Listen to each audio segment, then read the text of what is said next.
kasalanan. Kahit na maliit lang, ay pinagsisisihan agad natin. Automatic, kapag ikaw ay humingi ng kapatawaran sa ating Panginoon, nabukal sa kalooban, tiyak na ikaw ay patatawarin.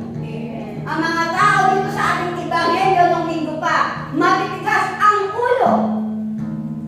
Pero sabi nga, padalala doon sa mga tao, hindi pa rin nakakarinig ng salita. Hanggang ngayon, ipinarinig na natin ang paghayo natin ang salita ng Diyos. Ngunit hanggang ngayon ay hindi pa rin nila naririnig. Hindi na natin yung kasalanan. Alam ko, nagagawa ng himala ang Diyos sa mga taong ito. Amen?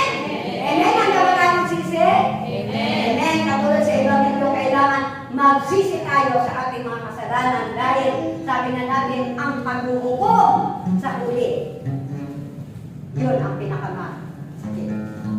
Ang pagdating ng paghuhukom ng ating Panginoon. Ang huling paghuhukom, yun na yun. Kaya nga, kung huhukuman ka na hindi ka pa nakatagsisisi, ay kailangan now na. Sabi ni Sister Tess Iscario, now na.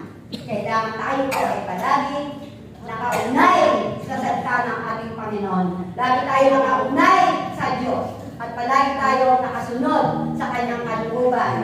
At ang pagsisisi na ito ay gawin natin ngayon na. Amen? Palakpakan natin ang buhay ng Panginoon. Praise God.